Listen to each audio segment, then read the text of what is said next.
खजूरा गांव में भीमा मछुआरा और उसकी पत्नी रमा अपने बेटे बट्टू को लेकर परेशान रहते थे। बट्टू बहुत ही भोला और बुद्धू लड़का था। गांव में सभी उसका मजाक उड़ाते थे।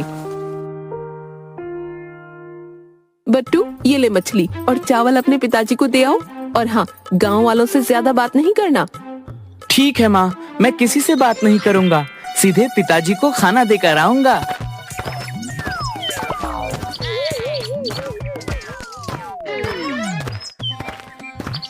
क्यों बट्टू, कहाँ जा रहे हो? पिताजी को खाना देने जा रहा हूँ। माँ ने मछली और चावल दिए हैं। भाई देखो, तुम मेरे पड़ोसी हो, तुमसे क्या छुपाना। कल रात मेरे सपने में एक जलपरी आई थी। वह बोली कि जो कोई भी कल मछली खाएगा वह 1 मिनट के अंदर मर जाएगा। हे भगवान, माँ को आज ही मछली बनानी थी क्या? अब क्या होगा? अरे पड़ोसी ही पड़ोसी के काम आता है।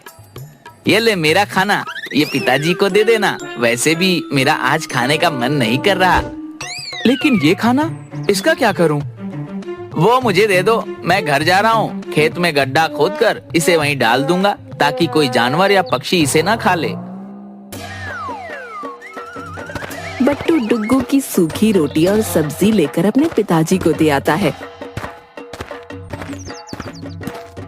घर आने पर माँ को खाना खाते देख जोर से चिल्लाता है। माँ, मछली नहीं खाओ, मर जाओगी। ये किसने कह दिया कि मछली खाने से मैं मर जाऊंगी? डुग्गू बता रहा था कि एक जलपरी उसके सपने में आई थी और बोली थी कि कल जो मछली खाएगा वह 1 मिनट में मर जाएगा। हे भगवान, न जाने कब अकल आएगी इसे। मैं तो पिछले आधे घंटे से खाना खा रही हूँ, मुझे तो कुछ नहीं हुआ। दूसरे दिन बट्टू अपने पिताजी भीमा के साथ मछली पकड़ने नदी पर गया हुआ था। बट्टू, मैंने जाल फेंक दी है, तुम इसे अच्छे से पकड़े रहना। मैं थोड़ा हल्का होकर आता हूँ। अगर मछली फंसे तो उसे निकालकर बर्तन में ढक कर रखना। ठीक है पिताजी, आप निश्चिंत होकर जाइए। उधर डुग्गू भी दूसरी नाव पर मछली मार रहा था। बट्टू को अकेला देख बोलता है।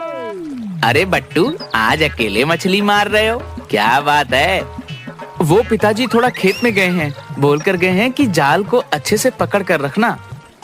सही बोल कर गए हैं, लेकिन उन्होंने पकड़ रखने को बोला था ना। फिर जाल को नाव में क्यों बांध रखी है?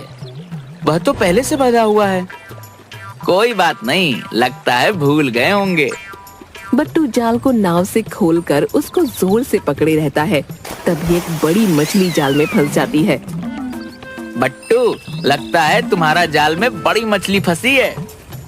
हाँ, पिताजी बहुत खुश होंगे। हाँ, खुशी की बात है, तभी तो मैंने ताली बजाई तुम्हारे लिए। अरे, लगता है मेरी जाल में भी बड़ी मछली फंसी है। अरे वाह, आज तो बड़े अच्छे दिन है। लेकिन मुझे मछली मिलने पर तुम्हें खुशी नहीं हुई लगता है। तुमने ताली नहीं बजाई, जबकि तुम्हें मछली मिलने पर मैंने ताली बजाई थी। अरे ऐसी बात नहीं है, ये लो, मैंने भी ताली बजा दी। बट्टू जैसे ही ताली बजाता है, जाल उसके हाथों से छूटकर मछली के साथ नदी में बह जाता है। डुग्गू हंसने लगता है। उधर बट्टू के पिताजी भीमा वहां पहुंचकर देखते हैं कि जाल नदी में मछली सहित बहा जा रहा है और बट्टू ताली बजा रहा है। मूर्ख कहीं का, मछली भी गई और जाल भी। जाओ, अब घर जाओ। कुछ दिनों बाद गांव में महायज्ञ हो रहा था। गांव के सभी लोगों को कुछ न कुछ जिम्मेदारी सौंपी गई थी। राजा के आगमन पर फूल की वर्षा बट्टू करेगा। तुम्हारा काम बहुत ही महत्वपूर्ण है। चाहे कुछ भी हो जाए बट्टू, तुम पेड़ पर बने मचान से इधर उधर नहीं जाओगे और ना ही फूल किसी और को दोगे। सरपंच चाचा, चाहे जो कुछ भी हो जाए, मैं अपने काम पर ही ध्यान दूंगा। तय समय पर राजा का आगमन होता है, लेकिन रात में खूब बारिश होने से गांव का मुख्य रास्ता दलदली हो जाता है, जिस वजह से राजा का कारवां दूसरे रास्ते से गुजरने का निर्णय लेता है। बट्टू, मचान से उतर जाओ, राजा दूसरे रास्ते से जाएंगे, क्योंकि यह मुख्य रास्ता आगे दलदली है। डुग्गू, इस बार मैं मूर्ख नहीं बनने वाला। चाहे जो कुछ भी हो जाए, मैं ये मचान छोड़कर नहीं जाने वाला। देखो भाई, माना कि हम तुम्हें बार बार बुद्धू बनाते रहे हैं, लेकिन इस बार सच बोल रहे हैं। राजा के मामले में झूठ बोलकर मृत्युदंड लेना है क्या? अगर मचान से नहीं उतरोगे तो वो फूलों की टोकरी हमें दे दो। हमें मूर्ख समझा है क्या? कल ही सरपंच जी सभी के सामने बोल चुके हैं कि फूलों की टोकरी किसी को मत देना और ना ही तुम मचान से उतरना। अरे डुग्गू, तुम लोग यहाँ पर क्या कर रहे हो?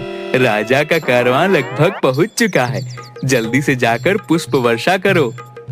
पिताजी, ये बट्टू ना ही मचान से उतर रहा है और ना ही हमें फूलों की टोकरी दे रहा है ताकि राजा पर पुष्प वर्षा किया जाए। सुंदर एवं गांव वालों के लाख समझाने के बावजूद बट्टू मचान से नहीं उतरता और राजा बिना स्वागत के गांव में प्रवेश कर जाते हैं। दूसरे दिन पंचायत में कल जो हुआ वह नहीं होना चाहिए था। एक लड़के के कारण गांव की सारी इज्जत मिट्टी में मिल गई। जी सरपंच चाचा, बार बार यही रट लगाए रहा कि सरपंच चाचा ने मुझे यहाँ से हिलने के लिए भी मना किया है। गांव के सारे लोगों की सुनने के बाद पंच ने यह निर्णय लिया है कि बट्टू को इस गांव से निकाल दिया जाए ताकि इसकी मूर्खता के कारण आगे और भी जग हंसाई ना हो। सरपंच चाचा, मैं आज तक इस गांव से बाहर नहीं गया हूँ।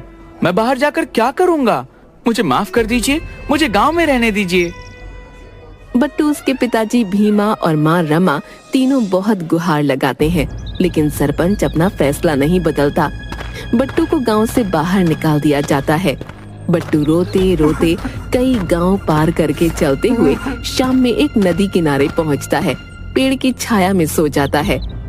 जब उसकी नींद टूटती है तो देखता है एक बड़ी सी मछली नदी के तट के किनारे आई हुई है और बट्टू बट्टू कहकर उसे पुकार रही है।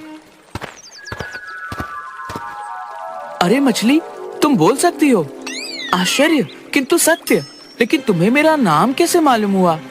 तुम्हें याद है एक दिन तुमने जाल में मुझे पकड़ लिया था, लेकिन फिर तुमने जाल सहित मुझे नदी में छोड़ दिया। मैं वही मछली हूँ।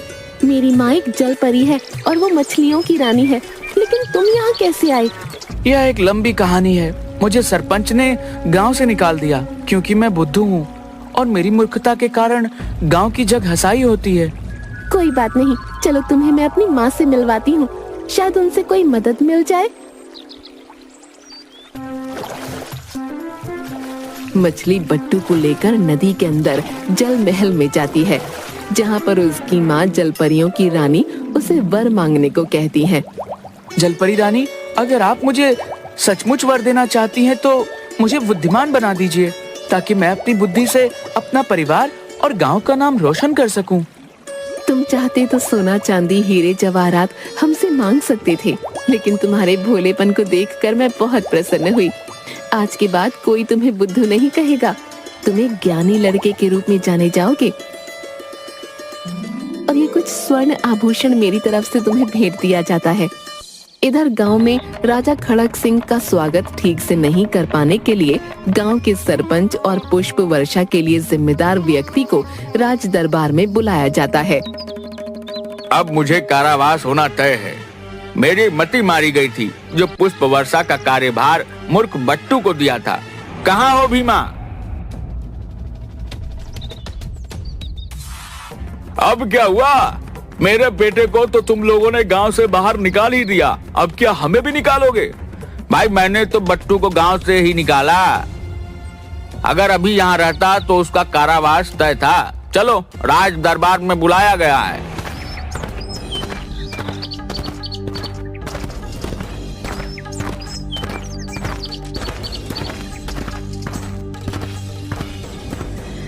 क्यों सरपंच, तुम्हें बताया गया था या नहीं कि मैं वहां आ रहा हूँ? महाराज की जय हो। मुझे बताया गया था महाराज, लेकिन इस भीमा मछुआरे के बुद्धू बेटे बट्टू ने सारा काम खराब कर दिया। तो फिर बट्टू कहाँ है? मेरे भोले भाले बेटे को इन्होंने गांव से बाहर कर दिया महाराज, वो भी एक छोटी सी मामूली भूल के लिए। छोटी सी मामूली भूल? राजा का स्वागत में पुष्प वर्षा न करने को मामूली सा भूल बता रहा है? मंत्री जी, इसे तुरंत कारावास में डाल दो। और सरपंच, तुम 1 सप्ताह के भीतर उस उद्दंड लड़के को मेरे सामने लाओ। नहीं तो तुम्हारा भी कारावास तय है। भीमा को कारावास हो जाता है। इधर खूब सारी संपत्ति लेकर दूसरे दिन सुबह सुबह बट्टू अपने गांव पहुंचता है। बट्टू को अपने घर पर देख उसकी माँ रमा बहुत खुश होती है। तभी वहाँ पर सुंदर बेटे डुग्गू और सरपंच के साथ आ जाता है। देख लीजिए सरपंच साहब, कल जिसे गांव का निकाला मिला था आज वो फिर अपने घर में आ गया है। देखिए चाचा, आप मेरे पड़ोसी हैं, मेरा समर्थन करना चाहिए। मैं मूर्खों का समर्थन नहीं करता। देखो बट्टू, हमारी तुमसे कोई दुश्मनी नहीं है, लेकिन समाज कानून और नियम से चलते हैं। राजा का अच्छे से स्वागत न कर सकने के कारण आज मुझे राजमहल में बुलाया गया था। क्या तुम्हारे पिताजी को कारावास हो गया? सरपंच जी को भी 1 सप्ताह का समय दिया गया है तुम्हें पेश करने के लिए, नहीं तो सरपंच जी भी कारागार में डाल दिए जाएंगे। मैं राजमहल जाऊंगा। अगर मेरे चलते स्वागत में कमी रह गई थी तो इसकी सजा मैं ही भुगतूंगा। बट्टू सरपंच के साथ राजमहल पहुंचता है।